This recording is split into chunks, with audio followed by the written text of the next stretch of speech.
Agora, você falou muito do esquema de máfia. O que é esse esquema de máfia da prefeitura? É muito simples, é muito simples. Eu não diria que é muito simples, porque é muito complexo, né? Para você ter ideia, quem controla a Prefeitura de Salvador na área de transporte, na nossa opinião, não é a Secretaria de Transporte, é o CETEPS.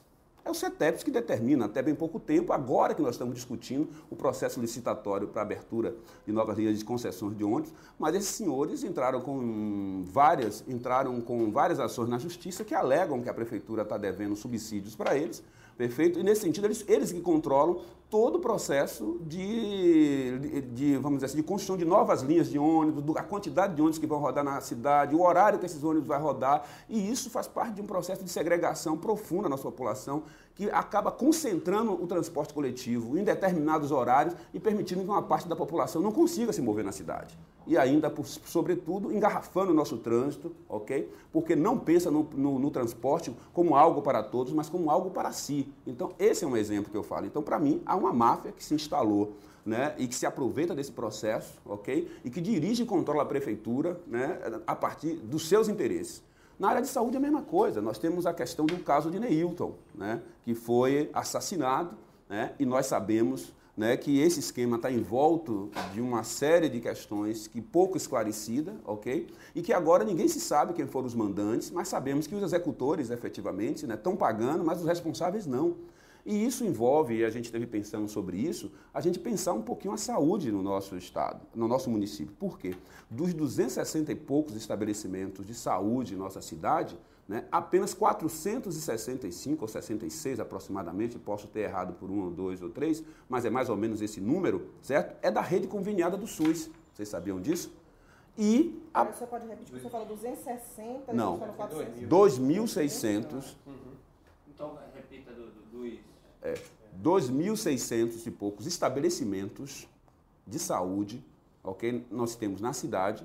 Desses 2.600 e pouco, apenas 465, posso errar por um número ou outro, como eu já disse, mas é exatamente isso que representa 17%, ok? Do atendimento à saúde da rede do SUS. Só é 17% de atendimento da rede conveniada do SUS. Diga-se de passagem, desses 17%, apenas 136 ou 138 aproximadamente, tenho essa dificuldade um pouco de lembrar dos números, mas é um resultado que indica que apenas 8% dos estabelecimentos de saúde são públicos, ou seja, mais de 90% é atendido, ok? Pela rede privada. E é essa rede privada que suga o dinheiro do SUS, que impede que nós realizemos, né, um atendimento de qualidade para o nosso povo. Portanto, nós precisamos rever esses contratos, rever esses convênios, porque é daí que está sendo sugado o dinheiro que poderia oferecer uma saúde melhor para você,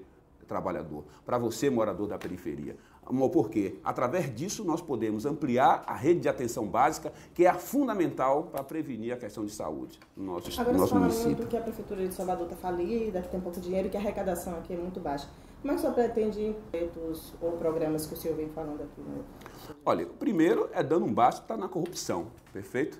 É desprivatizando a prefeitura, é colocar o dinheiro da prefeitura a serviço dos interesses públicos e particularmente daqueles que precisam do serviço público, ok? Porque aqueles que não precisam, é claro, tem as suas formas de acesso a outros serviços aí que a rede privada aí pode lhe oferecer em certa medida.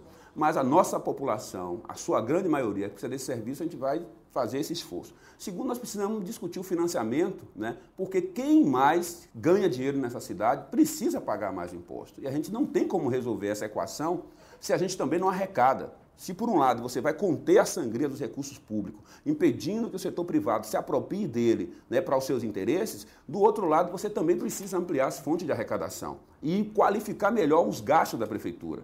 E não tem outra forma de fazer isso a não ser repensando essa estrutura que foi montada até hoje. Portanto, uma das nossas principais iniciativas hoje, inclusive faz parte da nossa estratégia, é conhecer como é que funciona a máquina da prefeitura, ouvir os trabalhadores. Nós começamos a fazer isso a partir de hoje, fizemos contato com os trabalhadores da SUCOP e os trabalhadores nos revelaram assim situações inimagináveis. Ou seja, há denúncias que precisam ser apuradas, inclusive pelo Ministério Público, que das 300 e tantas toneladas que a nossa de asfalto que a nossa fábrica de asfalto produz, que é uma das melhores fábricas de asfalto aqui da região, certo? Não se sabe onde é que foi parar esse asfalto.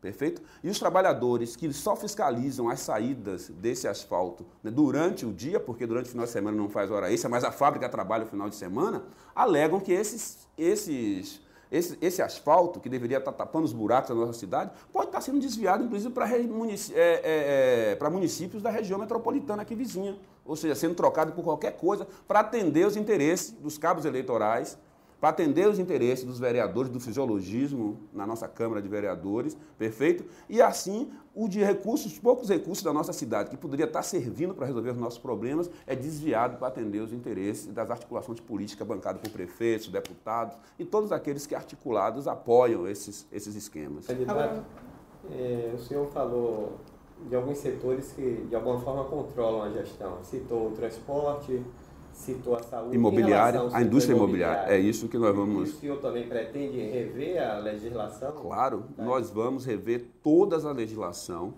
certo? E propor uma ampla discussão sobre o controle dessa legislação, ok? No nosso governo. Porque é inadmissível o que João Henrique fez. Inclusive, uma denúncia que nós precisamos fazer é que uma parte desses recursos que nós podemos reaver é o descalabro que foi feito com o uso das Transcons para a liberação de alvarás de construções na nossa cidade, para as grandes incorporadoras, quando você poderia estar usando a outorga onerosa, ok? E isso poderia, e com isso, o governo abriu mão de recursos que poderiam ser arrecadados, que parece, pelos cálculos, já chega em mais de 1,5 bilhão, ok? Com 1,5 bilhão no caixa da prefeitura, a gente poderia resolver alguns problemas crônicos que a nossa cidade tem e que poderia melhorar a qualidade de vida do nosso povo.